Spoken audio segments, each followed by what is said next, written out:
छोटे बड़े प्यारे भाई बहनों, आप सबको स्वागत है इस मेरे वीडियो में। तो आप लोग मन से सुने और परमेश्वर आप लोग को आशीष दे। तो आज हम लोग बात करने जा रहे हैं कि जो मुझे सामर्थ देता है उसमें मैं सब कुछ कर सकता हूँ, ऐसे पौलुस ने कहा। ठीक है, तो उसी बात को कई पास्टर लोग, कई पादरी लोग, कई मसीही लोग जो है कि गलत इस्तेमाल करते हैं।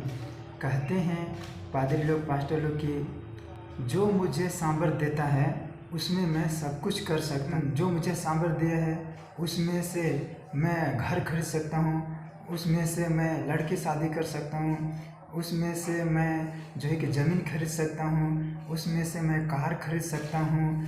अच्छे रूप रंग लड़की को देखेंगे कहेंगे जो मुझे सामर्थ देता है मैं इसको हासिल करके रहूँगा। तो ऐसे ही सब लोग जो है कि भावनाओं में आकर अपनी ही बुद्धि से जो है कि वचन को गलत इस्तेमाल करके वो लोग अपनाते हैं धन कमाने के लिए। जहाँ पौलुस ने बोला कि जो मुझे सामर्थ देता है उसमें सब कुछ कर सकता हूँ, उसके नीचे और ऊपर के आयत को पढ़ें, उसके कॉन्टेक्स्ट को समझें कि पौलुस ने किस विषय के लिए कहा। अब मैं बताना चाह रहा हूँ आप लोग को सामर्थ के बारे। अगर आप लोग अनुभव करेंगे तो यीशु मसीह को क्रूस पर लटकाए यहूदियों लोग और उसको मार डाले। परमेश्वर ने अपने सामर्थ से उसको जिलाया। और यीशु मसीह जब धरती पर आया था तो अपने सामर्थ से उसने मुर्दा लाजर को जिंदा किया। अपने सामर्थ से विधवा के इकलौता बेटा को उसने जिंदा किया। अपने सामर्थ से यीशु मसीह बचपन के अंधे को उसने आँख दिया जो पूरा दुनिया देखने लगा। अपने सामर्थ से यीशु मसीह कोढ़ीन को शुद्ध किया जिसे कोई नहीं कर सकते थे, सिर्फ परमेश्वर ही कोढ़ीन को शुद्ध कर सकता था। और यीशु परमेश्वर है जो शुद्ध भी किया, कोढ़ीन को ठीक भी किया। तो यीशु मसीह अपने सामर्थ से उसने आंधी और पानी को भी डटा, वो थम गया, कहना मान गया। तो ऐसा वो परमेश्वर की सामर्थ है। जब मैं गांव गया था तो मैं कहता था कि यीशु परमेश्वर मुझे इतना सामर्थ दीजिए कि मैं हर सताव को सह पाऊँ। यीशु परमेश्वर मुझे इतना सामर्थ दीजिए, अनुग्रह दीजिए कि मैं आपका सुसमाचार को प्रचार करूं। मैं ऐसे कहता था, लेकिन आज जो है कि गलत इस्तेमाल किया जा रहा है। मैं अपने अनुभव से बता रहा हूं कि जब से मैं मसीह यीशु पर विश्वास किया हूं तब से मैं देख रहा हूं कि कई जगह पे जो है कि चर्च में, कलीसिया में जो है कि बाइबल को अच्छे रीति से पढ़ाया नहीं जा रहा है और अलग अलग जो है कि रीति रिवाज भी देखने को मिल रहा है। एक धर्म के परंपरा बन गया है चर्चों में भी। और आजकल पास्टरों लोग जो है कि अपने धन कमाने के चलते अपने स्वयं की महिमा के लिए फेमस हो रहे हैं। अपने लाभ के लिए वो लोग जो है कि धन बटोर रहे हैं। जो बाइबल में कहा है उस वचन को सिखाएं, वचन सही रीति से पढ़ाएं और परमेश्वर की इच्छा में यीशु मसीह का सुसमाचार करता है। पहला कुरिन्थियों 15 का 3 और 4 में पवित्र शास्त्र के वचन के अनुसार यीशु मसीह हमारे पापों के लिए मारा गया और गाड़ा गया और पवित्र शास्त्र के अनुसार तीसरे दिन जी भी उठा।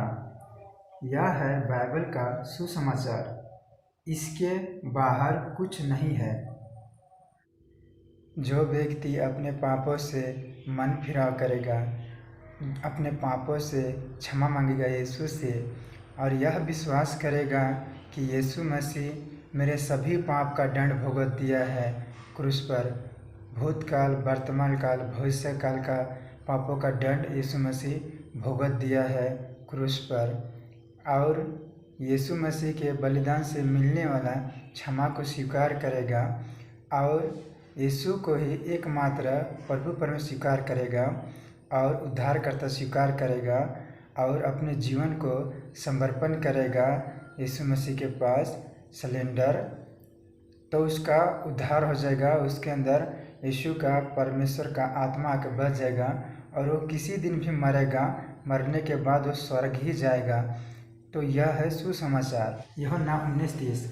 जब यीशु ने वह सिरका लिया तो कहा, पूरा हुआ। और सिर झुकाकर प्राण त्याग दिया, तो क्या पूरा हुआ? सारे मानव जाति के पापों के दंड का भुगतान पूरा हुआ। कैसे? केवल यीशु के बलिदान से और कुछ नहीं। यहाँ शायद सुसमाचार, अगर आप यीशु के बलिदान से कुछ और भी जोड़ते हैं तो सुसमाचार में मिलावट आ जाता है, फिर वह सुसमाचार ही नहीं रहता और समाचार बन जाता है। गलातियों 1:6 में मुझे आश्चर्य होता है कि जिसने तुम्हें मसीह के अनुग्रह से बुलाया उससे तुम इतनी जल्दी फिरकर और ही प्रकार के सुसमाचार की ओर झुकने लगें और दूसरा सुसमाचार की ओर झुकने लगें, ऐसे पौलुस कह रहा है। परंतु वह दूसरा सुसमाचार है ही नहीं, पर अब यह है कि कितने ऐसे हैं जो तुम्हें घबरा देते और मसीह के सुसमाचार को बिगाड़ना चाहते हैं। परंतु यदि हम या स्वर्ग से कोई दूत भी उस सुसमाचार को छोड़ जो मैंने तुमको सुनाया है, कोई और सुसमाचार तुम्हें सुनाए तो श्रापित हो। सुसमाचार को कैसे बिगाड़ा जाता है? सुसमाचार में अगर थोड़ी सी भी मिलावट कर दी जाए तो फिर वह उद्धार का सुसमाचार नहीं रहता, क्योंकि वह अनुग्रह का सुसमाचार नहीं रहता।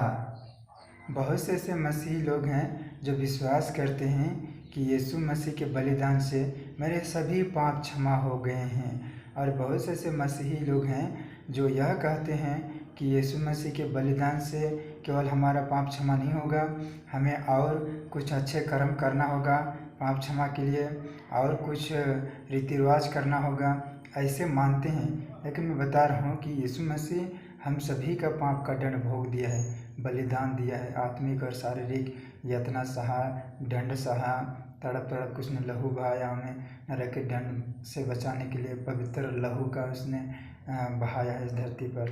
शैतान इनके चारों तरफ न केवल बहुत से झूठ खड़ा कर दिया है, बल्कि कई झूठे मसीह क्रिश्चियन भी खड़ा कर दिया है, ताकि संसार सच्चे मसीहत और यीशु मसीह के विषय में ना जानने पाए। तो शैतान बहुत से ऐसे झूठे मसीही भी खड़ा कर दिया है। मैं बता रहा हूँ मेरे भाई बहनों, बाइबल में बताया कि कोई अगर स्वर्गदूत भी अगर तुम्हें बताए भी दूसरा सुसमाचार बताए तो उनकी ना मानना, उनके विश्वास ना करना, ऐसे पौलुस ने कहा है। इसलिए जो सुसमाचार है, किस लिए सुसमाचार प्रचार करते, किस लिए सुसमाचार सुनते हैं? पापों के क्षमा और उद्धार के लिए, छुटौती के लिए, मुक्ति के लिए, और अनंत काल के राज स्वर्ग जाने के लिए, जन्नत पाने के लिए ना सुसमाचार सुनते हैं, सुनाते हैं। आप लोग को सावधान रहना है मेरे भाई बहनों। आज शैतान कई जगह पे झूठे मसीह खड़ा कर दिया है और झूठ रीति से वचन को प्रचार कर रहे हैं, सच्चाई से नहीं, आत्मा में नहीं। जैसे चंगाई को लेकर, उद्धार को लेकर, पवित्र आत्मा को लेकर, अन्य भाषा को लेकर कई जगह पे जो है कि झूठे ज्ञान, झूठे प्रचार कर रहे हैं और सच्चे परमेश्वर यीशु मसीह को वचन से भटका रहे हैं। लोग कहते हैं कि तुम्हारे मुंह में सामर्थ्य है, तुम्हारे जीभ में सामर्थ्य है, लेकिन बाइबल बताता है कि यीशु के वचन में सामर्थ्य है। यीशु का वचन जीवन है और आत्मा है, यूहन्ना 6:63 में लिखा है। तो यीशु मसीह के वचन में सामर्थ्य मेरे भाई बहनों, जो आप लोग को पाप से छुड़ाएगा, शैतान से छुड़ाएगा और मरने के बाद स्वर्ग ले जाएगा। आज पास्टर पादरी लोग चर्च में बड़े जोर जोर से चिल्ला चिल्ला कर संदेश देते हैं और लोगों का भावना को उत्तेजित कर देते हैं और वचन ज़्यादा नहीं पढ़ाते हैं, वचन को आत्मा और सच्चाई से नहीं पढ़ाते, नहीं सिखाते हैं। वो लोग भावनाओं में आकर के सांसारिक बातें बोलेंगे और अपने ही विचार या अपनी ही ये बुद्धि से जो है कि वो लोग प्रचार करते हैं। लगता है लोगों को कि हाँ बड़ी मस्त पास्टर प्रचार किया, परंतु कुछ आत्मिक उन्नति नहीं होता है, क्योंकि भावनाओं को ही भा जाता है, भावनाओं को ही उत्तेजित करते हैं वो लोग। संपन्नता के सुसमाचार तुम जितना बोओगे उतना काटोगे, धन के सुसमाचार प्रचार करेंगे कि तुम दशमांश नहीं देते हो इसलिए तुम्हें आशीष नहीं मिलता है, तुम दशमांश नहीं दोगे तो तुम्हारे जीवन बीमारी आएंगे, तुम्हारे जीवन में कलेश आएगा, तुम पाप करोगे, तुम मर जाओगे, ऐसे लोग कहते हैं। तो मैं बताना चाह रहा हूँ मेरे भाई बहनों कि सच्चे परमेश्वर के भक्त वो आत्मा और सच्चाई में वचन को सिखाएगा, पढ़ाएगा। वो लोगों को ज़्यादा हंसाएगा नहीं, लोगों को ज़्यादा ऊपर भावनाओं में नहीं ले आएगा। मेरे भाई बहनों, आज से नहीं पहले से शैतान अपना जोर शोर से काम कर रहा है और जो है कि लोगों को भटका रहा है, लोगों को भरमा रहा है।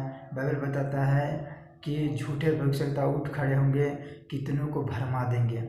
हाँ, भरमाने वाले पास्टर लोग आप लोगों को मिलेंगे। मैं बता रहा हूँ मेरे भाई बहनों, जब मुझे उतना बुद्धि नहीं था, मैं पढ़ने भी नहीं जानता था, उस समय में जब प्रचार कर रहा था तब मैं कई जगह पे जो कि वचन को नहीं पढ़ पाया, कई जगह मैंने ढंग से नहीं पढ़ पाया, कई जगह मैं गलत सिखाया जब मुझे बुद्धि नहीं था। इसलिए जो अनपढ़ है उनके लिए तो गलत प्रचार कर दिया वो तो चलता है, लेकिन जिसको बुद्धि है, जो ये BA पढ़ा है, जो मैट्रिक पास किया है, जो बाइबल अध्ययन किया है, अगर वो वचन को जानते हुए अगर गलत रीति से प्रचार करे, गलत इस्तेमाल करे अपने लाभ के लिए, धन के लिए, या लोगों के सामने कि मैं बड़ा मनुष्य हूँ या फेमस बनने के लिए, या तो फिर अपने आप को एक दिखाने के लिए कि मैं कैसा हूँ, किस टाइप का हूँ, इस प्रकार के वचन को इस्तेमाल कर रहे हैं तो उसको परमेश्वर के सामने खड़ा होना होगा। और परमेश्वर कहता है कि बदला लेना तेरा काम नहीं है, प्रभु कहता है कि मैं ही बदला लूँगा, सबका बदला, सबका हिसाब तो परमेश्वर ही लेगा। ठीक है, मैं ये नहीं कह रहा हूँ कि गलती नहीं होता, सबसे गलती होता है, लेकिन मेरे भाई बहन ये क्वेश्चन भी पढ़ रही है तो उसको आत्मा और सच्चाई से सिखाया जाए, ऐसे नहीं कि उसको अपने लाभ के लिए, अपने धन के लिए। तो सच्चे सुसमाचार की ओर विश्वास करें, सच्चे परमेश्वर की ओर लौट आएँ और बुरे काम करना छोड़ दें, पापों से पछतावा करें और भलाई काम करना शुरू कीजिए और लोगों का धन दौलत को लूटना छोड़िए और परमेश्वर के लिए आप लोग धन, उसके राज के लिए बोना सीखिए। धर्मी का कितनों भी लूटते हैं परंतु उसका बढ़ोतरी होता है, और दुष्ट का कितनों भी बढ़ोतरी होता है धन, परंतु उसका घटी ही होता है। मैं बता रहा हूँ मेरे भाई बहनों कि सच्चे परमेश्वर यीशु मसीह है, उसके अधीन होइए, उसके चलाए चलिए। आप लोग बाइबल को पूरी रीति से पढ़ेंगे और देखेंगे कि यीशु मसीह के जितने चेले लोग को, वो लोग उतना धनी नहीं थे, वो लोग मछुए थे, वो लोग अनपढ़ थे, वो लोग गरीब थे और वो लोग जगह जगह घूम घूम कर पैदल प्रचार करते थे। हाँ, वो लोग नहीं कह रहे थे मुझे कार चाहिए तभी मैं प्रचार करूँगा, मुझे अच्छे जूता मोजा चाहिए तभी मैं प्रचार करूँगा, नहीं, वो लोग पैदल घूम घूम कर प्रचार करते थे।